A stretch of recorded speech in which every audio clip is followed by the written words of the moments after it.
የአብይን ጾም ጉዞ ስለጀመርን ይህንን የአብይ ጾም ጉዞ እንዴት መጓዝ አለብን ወይም ደግሞ መንፈሳዊነት ምንድነው መንፈሳዊ ህይወት ምንድነው የሚለውን በዚህ በአብይ ጾም ጊዜ የበለጠ ከሌላው ጊዜ በተለየ ትኩረት የምናስብበት የምናስተነትንበት ስለሆነ ለሱ ጉዞ የሚያግዙን አንዳንድ ቁም ነገሮችን እናያለን ማለት ነው። መንፈሳዊ ህይወት ለመኖር የሚፈልግ ሰው ከሁሉ አስቀድሞ ህይወቱን ያስተካክላል። በእግዚአብሔር ጨዋነት መገራት የሚፈልግ ሰው በዘፈቀደ ከመኖር በእግዚአብሔር ፍቃድ ወደ መኖር ለማደግ በእግዚአብሔር የፍጥረት ቅደም ተከተል ውስጥ ይገባል። ይህ ጨዋነት ሌላ ነገር ማለት ሳይሆን መጀመሪያ የሆነውን ነገር ሁለተኛ ደረጃ ላይ አለማስቀመጥ ነው። ስለዚህ የመጀመሪያው ነገር እግዚአብሔር ነው። እኔ ከሱ ጋር ያለኝ ግንኙነት መታየት አለበት።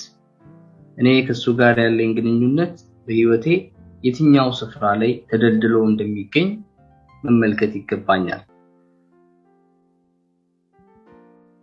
ከእግዚአብሔር ነገር ወደ ኋላ ሊያስቀረኝ እድል የሰጠሁት ነገር ምንድነው? ከእግዚአብሔር ነገር ወደ ኋላ የሚጎትተኝ፣ ከእግዚአብሔር ነገር የሚያደክመኝ፣ ከእግዚአብሔር ነገር የሚያሰንፈኝ፣ ከእግዚአብሔር ነገር ግድ የለም በኋላ ይደርሳል እያለ በጆሮዬ የሚመክረኝ ሐሳብ ምንድነው?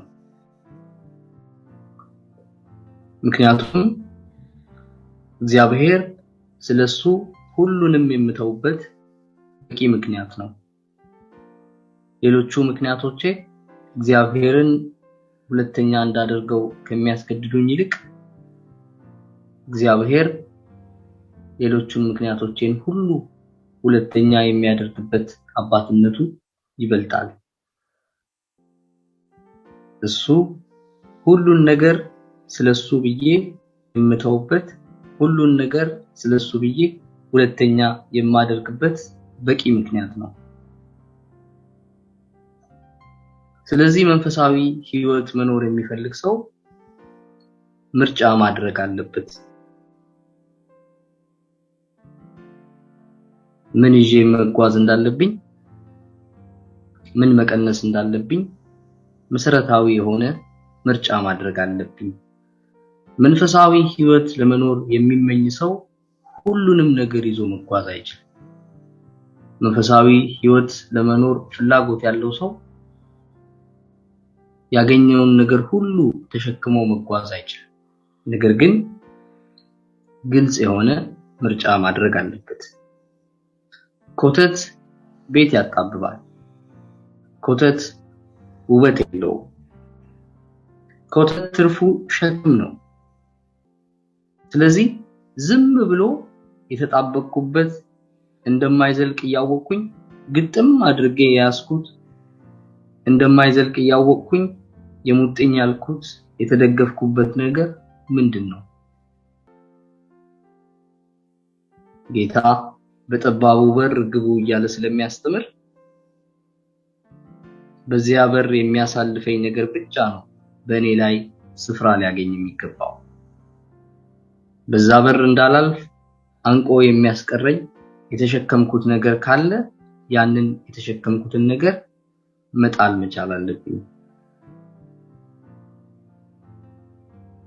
ዝም ብለን የተሸከምነው አሰስገሰስ አለ። ነገር ግን ግድ የለም የማናድርበት ቤት ከማምሸት በጊዜ ወደሚያዛልቀን ቤት መሻገሩ ብዙ ትርፍ አለው። ስለዚህ መንፈሳዊ ህይወት ለመኖር የሚያስብ ሰው ዝም ብዬ የተሸከምኩት ነገር ምንድነው? እንደማይዘልቅ እያወቅኩኝ በህይወቴ የያዝኩት ነገር ምንድነው? መልቀቅ ያለብኝ ነገር ምንድነው?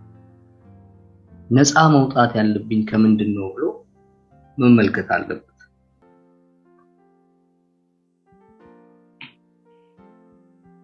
በመንፈሳዊ ህይወት አንድ እርምጃ ወደፊት መሄድ የሚፈልግ ሰው ካለ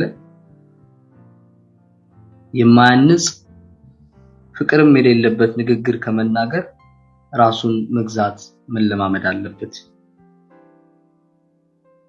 ኢየሱስ ለኛ የተሰጠ የእግዚአብሔር እሺታ ነው። ስለዚህ ንግግራችንና ኑሯችን አንድ ድምጽ ያለበት እንዲሆን ቀስ በቀስ መለማመድ ያስፈልጋል።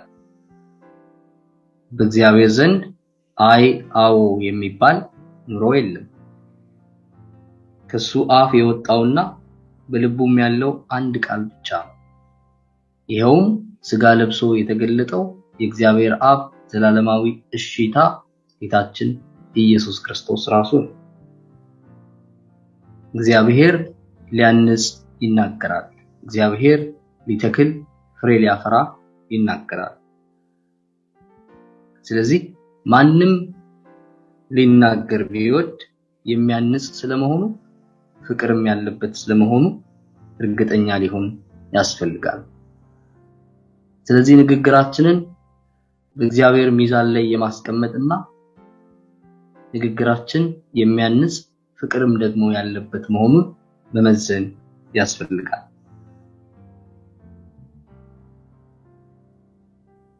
መንፈሳዊ ሕይወት መለማመድ የሚፈልግ ሰው በጾምና በጸሎት ማደግ የሚፈልግ ሰው በቀኝና በግራ እጁ መካከል ግልጽ ልዩነት ያደርጋል። የጾሙ ፍሬ በሆነው ልግስናው በታይታ እንዳይነጠቅ በረከቱን በጭብጨባ በኩርናውንም በምስር ወጥ እንዳይሸጥ ይጠነቀቃል።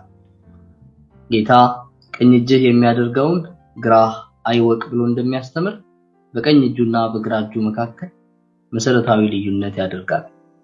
መንፈሳዊው ሰው በረከቱን በጭብጨባ አሳልፎ አይሰጥም። የሰው ልጅ ዋጋ የሚለካው በእግዚአብሔር ፊት የእሱ ሰው መሆን ባለው ዋጋ ነው። በእግዚአብሔር ፊት ሰው የመሆናችን ዋጋ ከላይ ሳይጨምር ከታች ሳይጎድል በእመቤታችን በቅድስት ድንግል ማርያም ማህፀን አድሮ ሥጋ ለብሶ የተገለጠው ጌታችን ኢየሱስ ክርስቶስ ነው። ስለዚህ በእግዚአብሔር ፊት ያለን ዋጋችን ሌላ ነገር ሳይሆን ክርስቶስ ራሱ ስለሆነ ቀኝህ ለክርስቶስ የሚያደርገውን ግራህ ለሌላ አሳልፎ እንዳይሰጠው መጠንቀቅ ያስፈልጋል።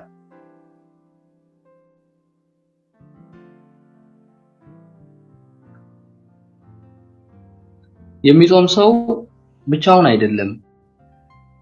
የሚጾም ሰው ከሱ በፊት 40 ቀንና 40 ሌሊት የጾመ ወዳጅ አለው። የሚጾም ሰው ከሱ በፊት የጾመ ወዳጅ አለው።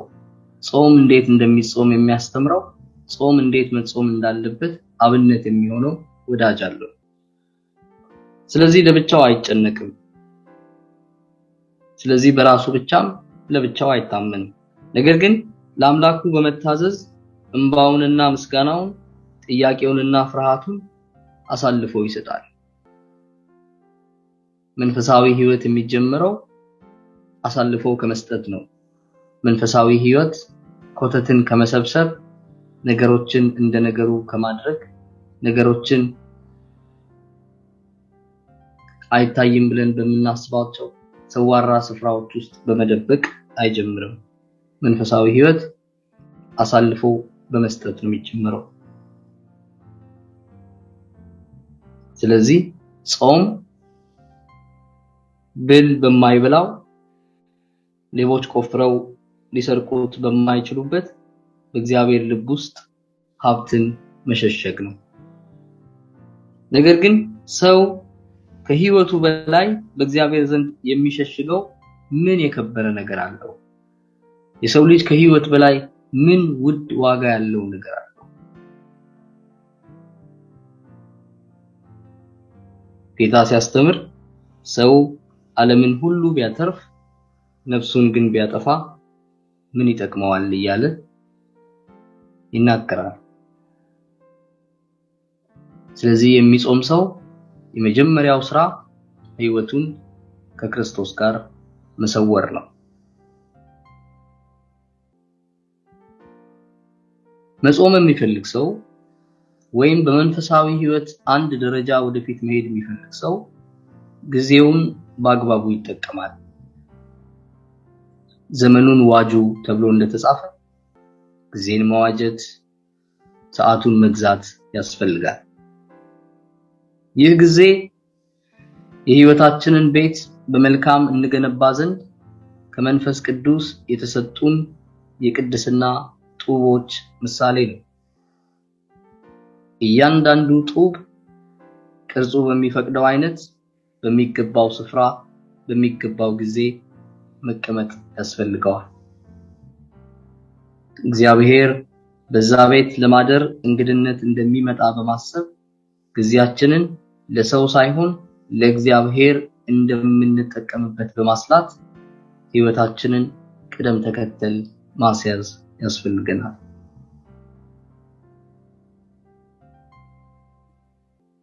መንፈሳዊ ህይወት መኖርና በጾም ጸሎት ማደግ የሚፈልግ ሰው ለመውደቅ፣ ለመቁሰልና የለየለት ኃጢአተኛ ለመሆን መዘጋጀት አለበት። መንፈሳዊ ህይወት ሁል ጊዜ ከጌታ ጋር እንደ አዲስ መጀመር። ስለዚህ መጽናኛ አለን። ስንወድቅ የውድቀታችን ጥግ ድረስ ወርዶ አብሮን የሚጀምር እንጂ በወደቅንበት ተራምዶን የሚያልፍ ጌታ አይደለም። ስለዚህ መውደቃችን በበለጠ ጸጋ ለመነሳት ስለሆነ በራሳችን ኃይል ሳይሆን በጸጋ ኃይል በየቀኑ ከኢየሱስ ጋር እንደ አዲስ እንጀምራለን። የሰው ልጅ ትልቁ ዕዳ በኃጢአት መውደቁ አይደለም። ሰው ደካማ ነው፣ ፈተናውም ብዙ ነው። ነገር ግን የሰው ልጅ ትልቁ ኃጢአት ከወደቀበት ይነሳ ዘንድ እጁን የዘረጋለት ወዳጅ እያለው ወዳጅ እንደሌለው በተስፋ መቁረጥ ውስጥ በኃጢአቱ ጸንቶ መኖሩ።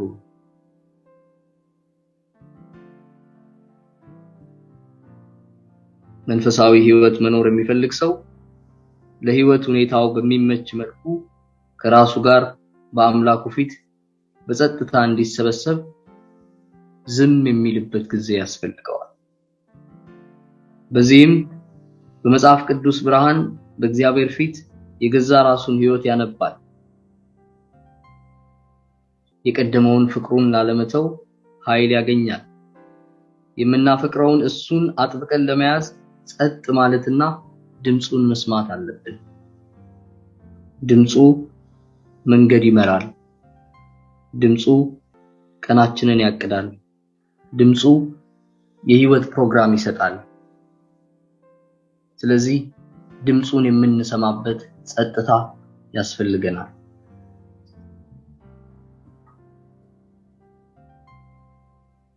በዚህ አይነት በመንፈሳዊ ህይወት ፈቀቅ ለማለትና ጾሙን ለመቀደስ የሚፈልግ ቢኖር ቀኑን በየዕለቱ የሚኖረውን ህይወት በእግዚአብሔር መስታወት ቁልጭ አድርጎ ይመለከታል። በሁሉ ነገር በእያንዳንዱ የህይወት አጋጣሚና በእያንዳንዱ የዕለት ተዕለት ክስተት ውስጥ የእግዚአብሔርን አሻራ ይፈልጋል። ይህ የህይወት ምርመራ ዕለት በዕለት የሚከናወን መንፈሳዊ ስርዓተ ልመት ነው። ቀኑን የምንጀምርበት ስርዓት ቀኑን የምናገባድድበት ግብረ ገብ ነው። ስለዚህ ቀኔን እንዴት እጀምራለሁ?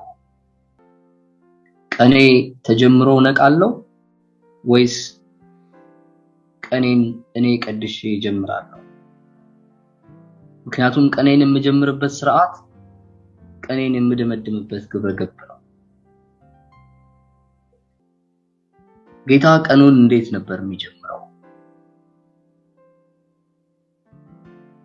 ጎህ ሳይቀድ ገና በማለዳ ይጸልይ ዘንድ ፈቀቅ አለ እያለ ወንጌል በተደጋጋሚ ያስተምራል።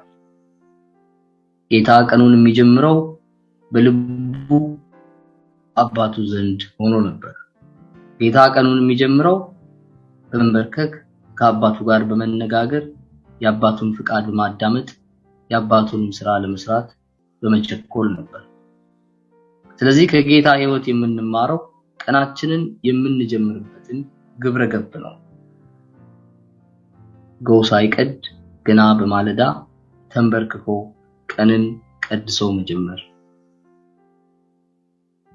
በመንፈሳዊ ሕይወት ፈቀቅ ማለት የሚፈልግ ሰው በቤቱ ለእግዚአብሔር ብቻ ተለይቶ የተቀደሰ የሚንበረከክበት የመገናኛ ድንኳን ያዘጋጃል። ይህ ስፍራ ወደ እግዚአብሔር የምንመለስበት፣ ይህ ስፍራ በፊቱ ራሴን የማቀርብበት፣ የቀድሞ አባቶች ከእግዚአብሔር ጋር ከተገናኙ በኋላ ያንን ከእግዚአብሔር ጋር የተገናኙበትን ስፍራ ለእግዚአብሔር መለየት፣ ያንን ስፍራ ታሪካቸውን መዳናቸውን በሚገልጽ ቃል ለእግዚአብሔር የመሰየም ልምድ ነበራቸው።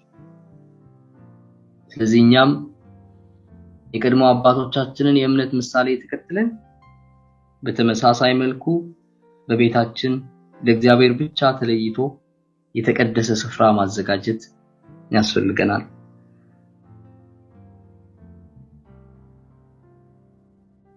በመንፈሳዊ ሕይወት ማደግ የሚፈልግ ሰው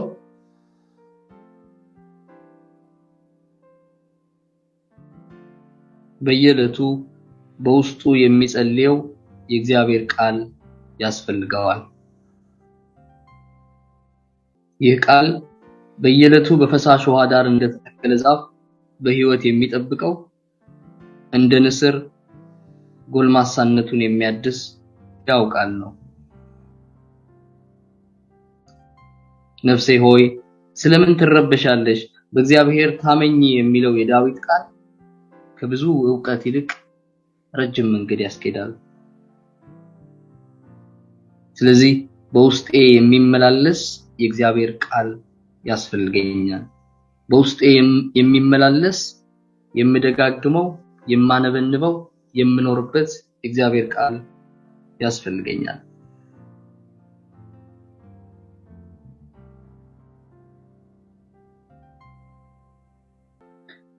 መንፈሳዊ ሕይወት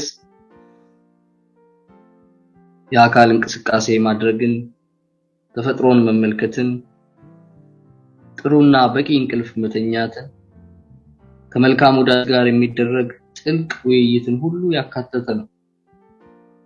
እነዚህ ሁሉ በሕይወቴ ስፍራ ይዘው በጊዜያቸው በበቂ መጠን ሊፈጸሙ ያስፈልጋል።